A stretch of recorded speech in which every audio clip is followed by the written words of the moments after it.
It's great to be able to run your own retreat, and having done a few retreats and conferences and workshops with most like 268 people there, I'm just going to share with you a few of my tips so that you can always have an amazing retreat and always pull it off without having to cancel it. And nothing wrong with having to cancel a retreat, but it always doesn't feel that good. So in this little video, I'm just going to share a few of my tips with you.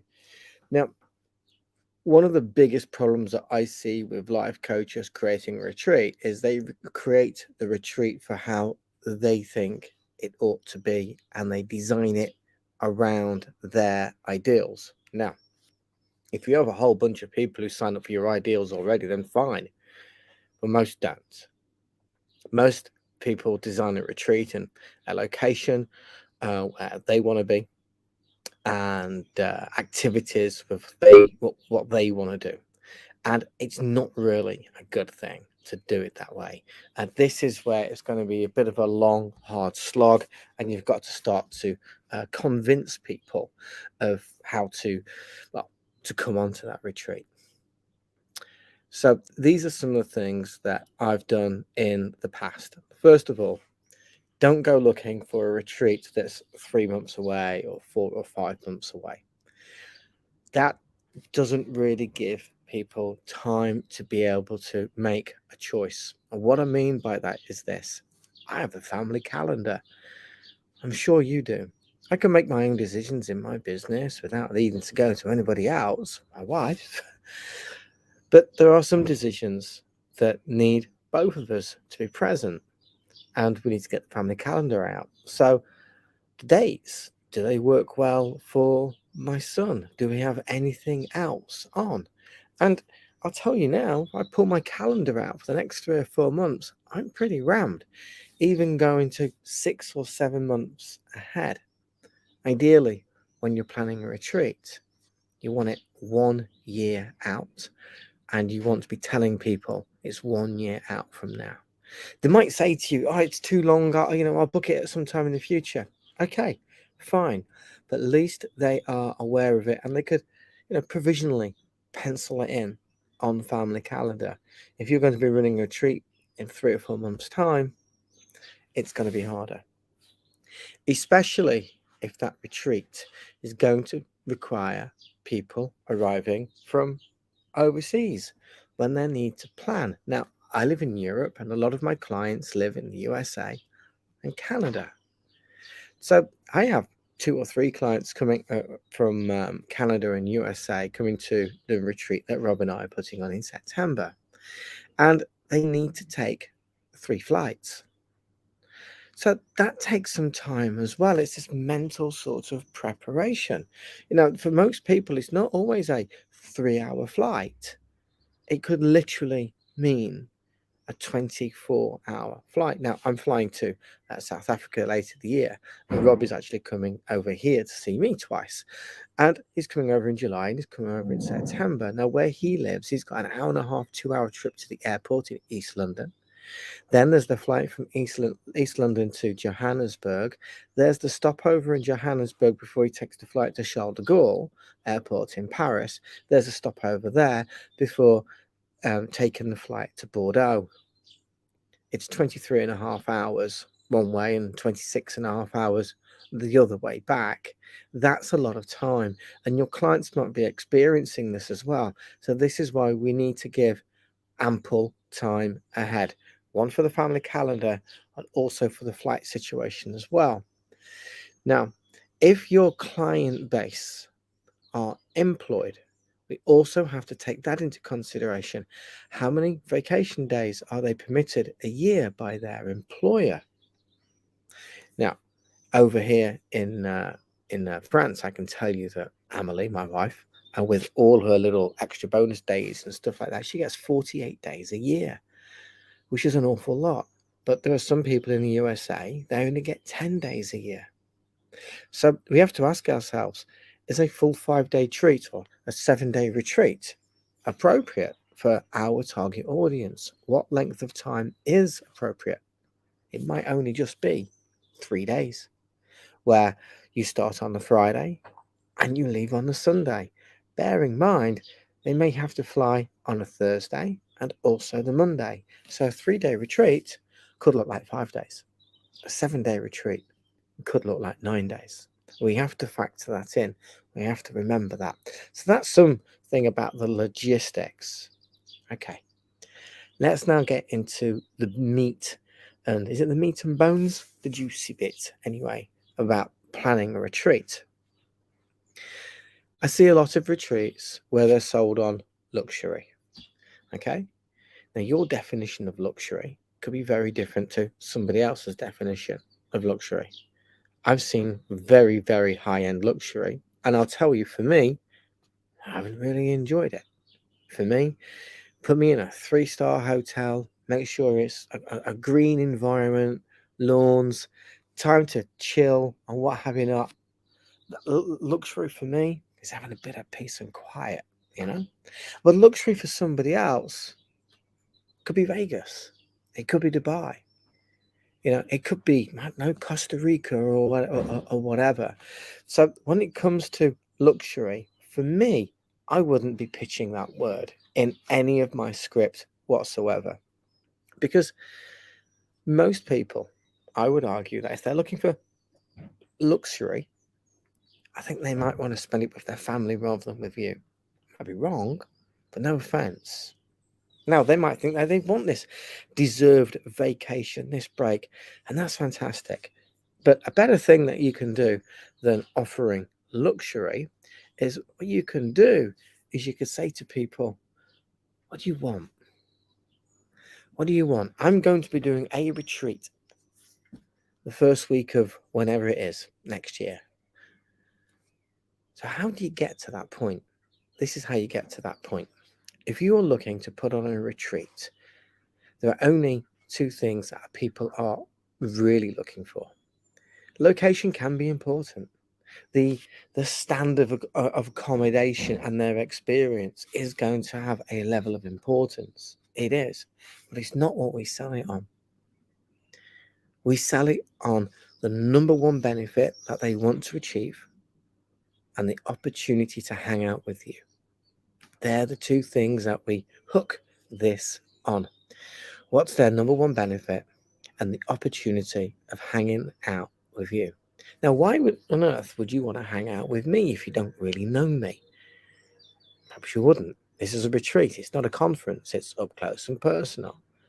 For anybody that's ever been on a retreat with me or will be coming on a retreat with me in September, all of those people know me personally.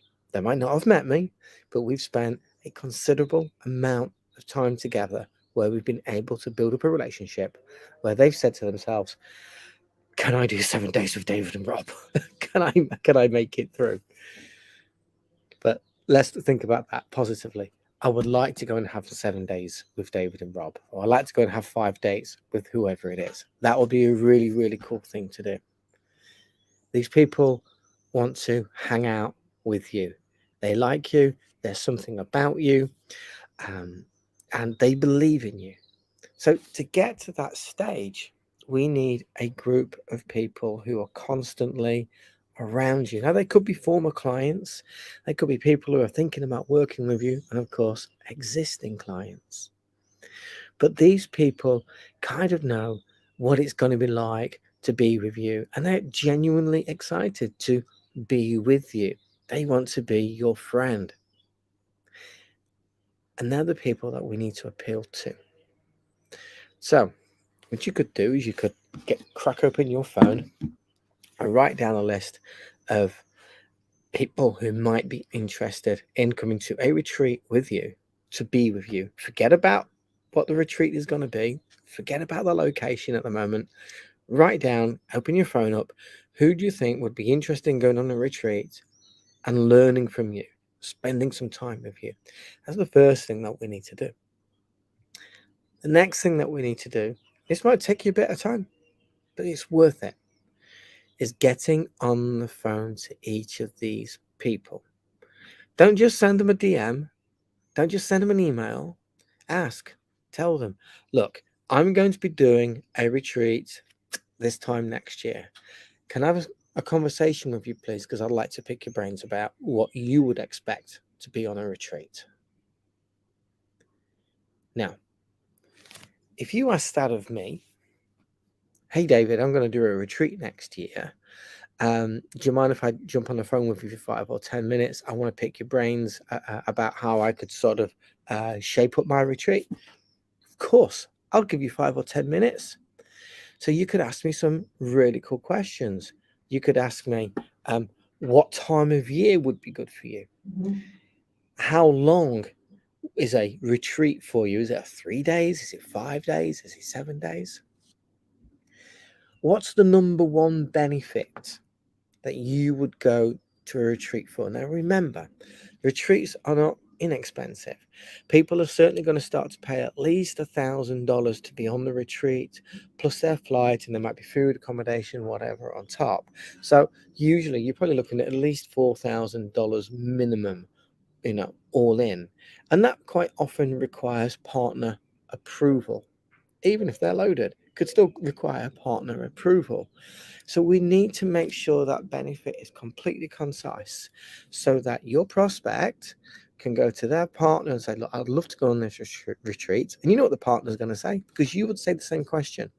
What's it about? And the partner says, it's about this. So you need that singular benefit. So if you're on the phone with me doing some market research, hey, David, I'm definitely going to be doing a retreat next year. Hear what I say there? I'm going to be doing a retreat. Not I'm thinking about doing a retreat, because it's too wishy-washy, too vague. There's no conviction in that whatsoever.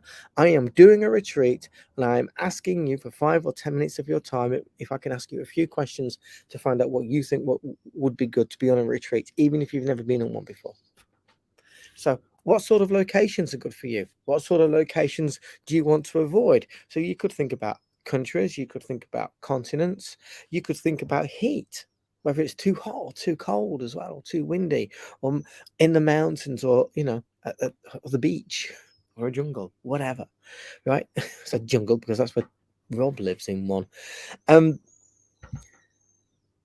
What time of year? The benefit. What sort of accommodation would you like? Are you okay with 1-star hotel? Or is it got to be a 5-star hotel? Has it got to be a white glove service? Do you expect to be picked up from the airport? What sort of other services do you need? And let's go back to the benefit. What is the one benefit? What is the one thing that you would go on a retreat for? What is the one benefit that you would go on a retreat for? And if it's rest and recuperation, then I think that you would need to think again about that, because they can get rest and recuperation by booking a vacation or holiday, whatever you want to call it, for themselves in their own location, just looking on Expedia and not having to pay your fee. So if they're only looking for rest and relaxation, then you need to up your game, because they won't buy it on rest and relaxation unless they really know you and really like you and really want to be a part of you and know what else they're going to get. But they need to be given a definite benefit. So if they like you and they've been able to give you a definite benefit, and then they're starting to create some parameters. So for example, it needs to be in the USA. Ideally, it needs to be out of summer and out of school holidays, and because I'm time with my family then, and I can't really stretch to 5 days, but I can do 3 nights. And you speak to these 100 people, and you go through, and you look for the golden thread, because there'll be a pattern that forms there. Let's look for that golden thread, shall we? Let's find that pattern, and then you can go back and say, hey, you know what? These are what people have said to me. And maybe if they're all in the same group and you've got them together, let's say in a little WhatsApp group or something like that. Most of my clients, all of my clients actually have their WhatsApp groups and have their clients in there. You could put a poll up there, So Edward, for example, has got 180 clients in there, and he could put a poll up in his WhatsApp and say, hey, look, we're going to do a retreat. These are the choice of 3 locations. Which one's your favorite? As simple as that. Dun, dun, dun, dun, dun. And what you're doing is you're designing the retreat around them, and you are also pre-selling it. You're giving people advance notice, and you are designing it around them. And that's really, really important. That's really important. They're the things that we really need to consider. Now, when I've sold my retreats, the theme has always been very simple for me. I've always said the theme is about you. Now, we're doing a retreat in September, and places went boom, boom, boom, boom, boom, just like this. And people then said to Rob and I, what's the theme? After they bought into it. And honestly, the theme is very simple. It's all about you individually. We will tailor it to you. Whereabouts are you in your business right now? Whereabouts are you in your personal life right now? And we will work on that one single thing. That's how we that's how we do it. You might not want to do it that way, and that's fine. It might be, hey, this retreat's all going to be about how to write sales copy, or this retreat's all going to be about how to align your chakras. Two obviously very diverse things there. But what's the benefit? What is the benefit? This is not the feature. You see, if you say, hey, this is about how to write sales copy, that's a feature. If this is about how to align your chakras, that's a feature. What's the benefit? Well, this retreat is going to help you write sales copy so that when potential customers see what you have written, they're more inclined to buy from you, and therefore you make more profit. Okay, we're going towards the benefit there. With the chakras, you can talk about whatever benefit that you want to go to. Maybe you can have more calmness and more balance in your life, and therefore you can make more rational decisions and find a more smoother environment and loving environment to be in. That could be the benefit for that. So we have to think about the benefit. What is the principal benefit? And you. Why do they want to come? Because they really like you and they want to spend some time with you. That sounds cool, right? Then we can get on to the secondary layers, such as we take some photos of the area, take some photos of the place where you're going to be staying, describe some of the activities that you're going to be doing. But again, the activities need to lean towards the benefit. So somebody asked me, David, will we be doing any meditation on your retreat? And that was a really, really good question. And I had to think about that. I had to think about, right, okay, how can meditation lean towards the benefit of what my client wants? Because what a lot of coaches do, and they bugger this up, as they come out, they create this wonderful itinerary. They say that you'll have breakfast together and you'll eat together, and a personal chef will get flown in on a Chinook helicopter or whatever, I don't know. And, and it's all this glitz and this glam. I'm like, well, they can do that for themselves. This is a retreat. What's the benefit? Now, the benefit could be status. It could be to say, hey, look, I've got a shitload of money. I can do the fuck that I like. And I'm going to tell my girlfriends and I'm going to tell my mates that I've been on this amazing retreat. And I don't really care what the benefit is. I'm just doing it for status. And those retreats exist. But you need the right target audience for that. But most retreats, I'm talking like the 95% of retreats, people need to know what they're going to get out from it. And that is crucial. That is just as crucial as them wanting to hang out with you. Right. Okay. So we've now designed it around these 100 people you've spoken to over a period of a couple of months. Now you need to go out and sell it. Now, I've not spoken here about the type of hotel or the place that you're going to stay in. That should come from your research. I've not even spoke about pricing. Again, that should come from your research. You could say, what's the minimum that you would spend? People think a minimum. That sounds interesting. And most people say, what's the maximum? We ask both questions. What's the minimum I would spend? Because, hey, if the retreat's only $100 plus accommodation, that's like, what? That's too cheap or something like that. So, what do you expect to spend to go on a retreat? What are you prepared to spend to go on a retreat? You need to have all that in place, and the type of place that they want to stop at and what have you not. And then you go back to those 100 people and you say, hey, the retreat that we're doing, Yeah. Thank you so much. Can I have 10 minutes to talk to you about it? Ask if you'd like to come. I'm just looking for a yes or no. Yeah, sure, David. Jump on the call.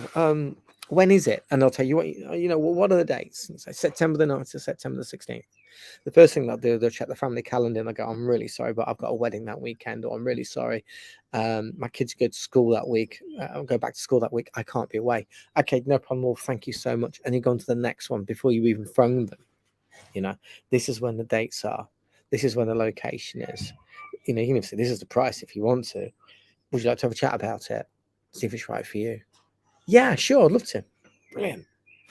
And have that conversation and just go through them on the phone call. Please, please, please do not just give them a website. I mean, have a website. There's nothing wrong with having a website, so you can have some photos on there, and maybe if you've been there yourself, if you haven't been there yourself, I bet you if there's a local tourist board, they'll have some sort of video from the local area. But if you're going to do a website, and it's great, remember it's a brochure, and the best way is to walk them through it. So you can say, "Look, what I'll do is meet up with you. We'll do a Zoom, and I'll take you through my brochure and show you everything." All right, cool, brilliant. So there you are. You do a Zoom or Google Meet or whatever you want to call it, a Hoover or a Dyson, and you do that. You say, "Look, I'm just going to share my screen. You plop up your website there, and you can walk them through it, and you can ask them questions. Is this what you want? Yes. Is there anything missing?" And they might just say, "Actually, yeah, there is something missing." "What's that, David? What's that, Sarah? What's missing?" "Well, do I have to attend every single event that you do during the week?" They might come up with a question like that. "Well, no, of course not," comes your reply. "Maybe you want to lie in bed in the morning. Maybe when we go for a walk, you want to stay back." No, it's up to you. So you're able to answer their questions at the same time. Maybe they've got another question about food, or I don't know, what about airport transfers and stuff like that. And by speaking to them, they want to feel assured. Now, I've got a couple of clients who didn't jump straight into our retreat. They needed to feel a little bit assured, and that's normal. That's normal. I mean, for me, I'm sure I might need some assurance depending upon the type of retreat. That's not just down to specific content, that could be down to location.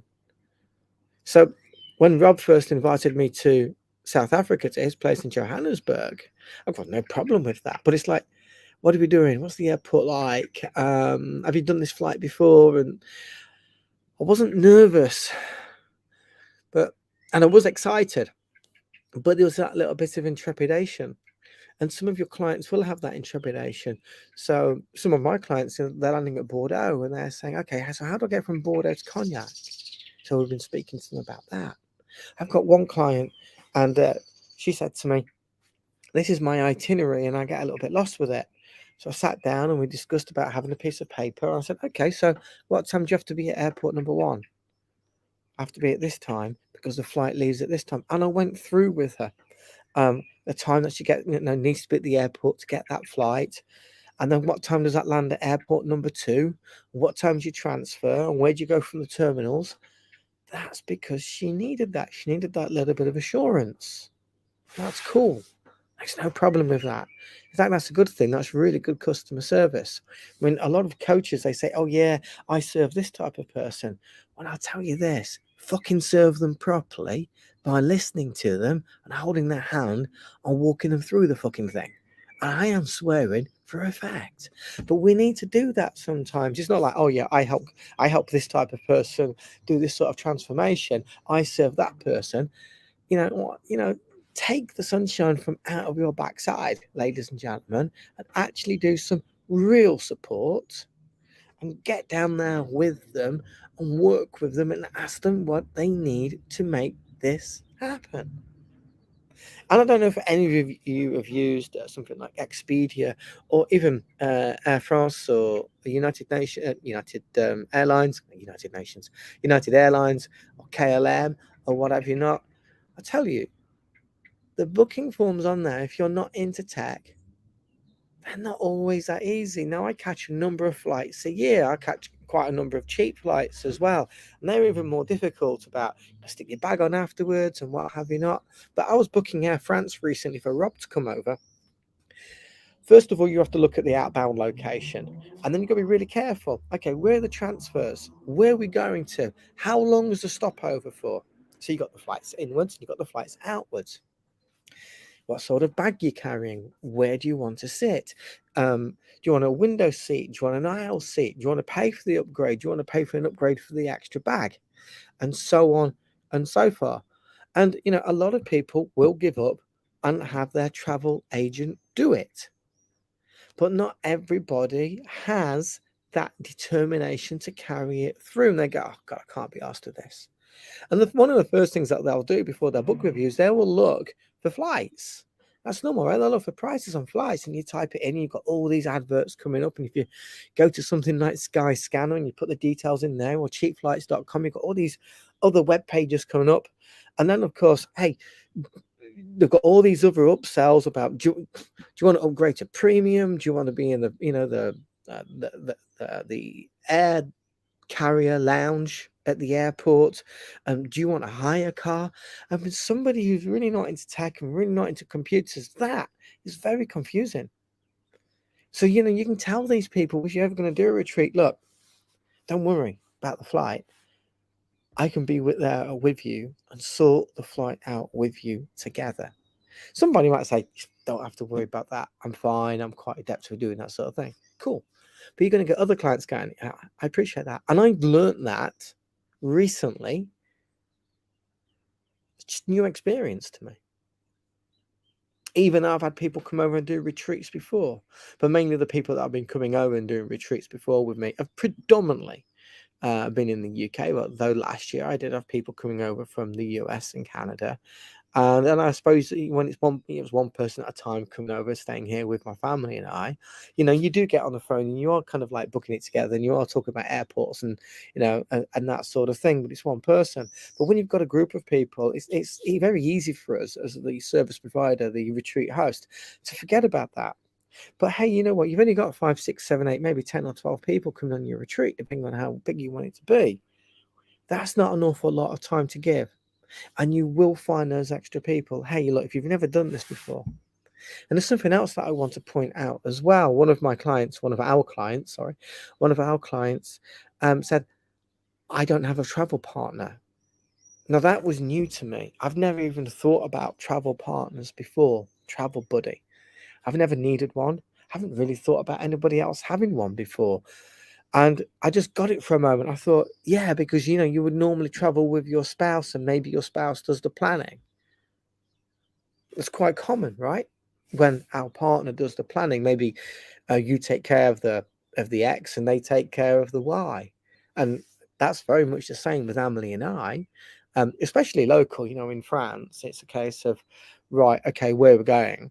And I'll get the address and I'll pop it into my sat nav on the car. And then I've got this app for Waze and Google Maps, and I'll look at that.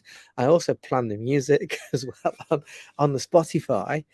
But while I'm doing that, Amal is planning other things as well. She's thinking about what she needs to wear, what Amelia needs to wear. I mean, obviously I'll put my clothes together, but she's like thinking about the things that we're going to do. And she thinks about the place that we're going to stay.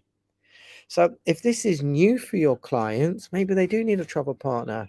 Maybe they do get a little bit lost in airports. And look, I've been in some of the world's biggest airports, and it can be overwhelming. There's an awful lot of people. There's an awful lot of information on these boards. I need glasses. And when I flying to Hamburg to see Natalie a couple of weeks ago, I forgot to take my glasses.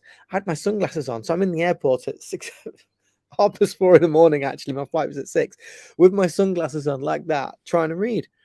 And actually, when I got to Air France in Paris at Charles de Gaulle, I couldn't see Hamburg on the what do you call it, on the big screens. So then I had to queue up to Air France. I had plenty of time to do it, but I had to queue up for that and ask and say, look, I just can't find it. And they said, no, you're looking on the wrong side. It's a 3-minute walk that way. And it literally was. But if you're not used to traveling and you're a little bit tired as well, maybe you do want a travel buddy. So it's another thing for you to consider. So yeah, there we go. I think we can all have retreats. We should all be able to consider doing a retreat.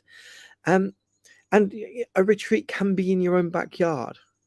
Now, I have done retreats at distance. So I live up in Cognac, and when I first started doing retreats, it was down in Carcassonne. And Carcassonne, just east of Carcassonne, it's about 5 hours away. So it's a 5-hour drive. So not on my doorstep. So I chose a location I knew. It's actually my friends, John and Kate. It's their place. I've been there before. I've stayed there before.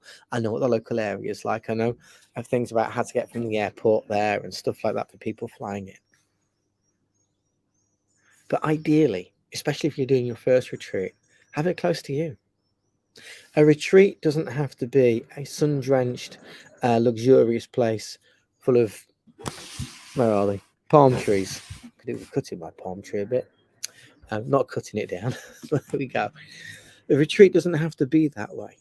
Remember, it's a gathering of people, and it doesn't have to cost the earth. And Airbnbs are great places to put retreats on. Now, when I'm doing it mine, Cognac is literally a 8-9 minute walk that way. But where we're staying is about 12, 13, 14, 15 minute, 12 to 15 minute car trip behind where you are right now in the car.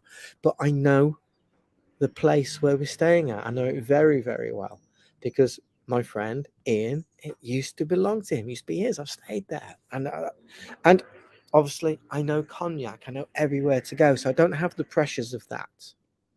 Even if the weather changes one day, even if the weather changes, like, okay, we can't do this today, so we can do that. So think about your location for you. Try and make this as easy as possible for you. And the further away from home it is, the harder it can be to pull off. So please bear that in mind. If you're doing your first retreat, try and make it as close to you as possible. And you might think, oh God, there's nothing around here. Well, you might think that, but let's just look at the map and let's go an hour radius from where you are. I'm sure you'll find something with an hour radius. And you still might not like the area for whatever reason. So I'm just getting attacked by something. You might not like the area for some reason, but some of the people, they're coming over for the benefit. Yeah, go away. They go away for the benefit and they come to see you. And hey, you know what? It's a new place. It's a new town.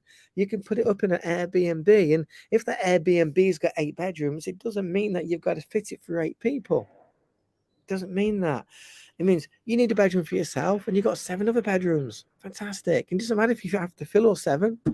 Work out what your bottom line is. Your bottom line, the lower the number of people for you to break even, the better. Because if only you get 2 people come along and you've broken even, you can have a lovely week with them.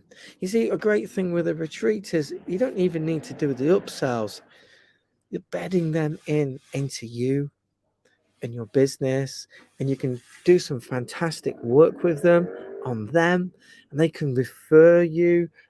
Do some social media stuff like, hey, I'm away with David, Paul, and Rob Yates in Cognac, and I'm doing this, and life is amazing, and blah, blah, blah, blah, blah. So even with just 2 people coming along, and in fact, what's a 2-person retreat? Fantastic. You can even get more out of it. So there we go. I'm going to go because I'm being buzzed by some sort of thing and it's bound to bite me or sting me or something like that. Oops, there we go. So I love you and leave you. And thank you so much for being with me today.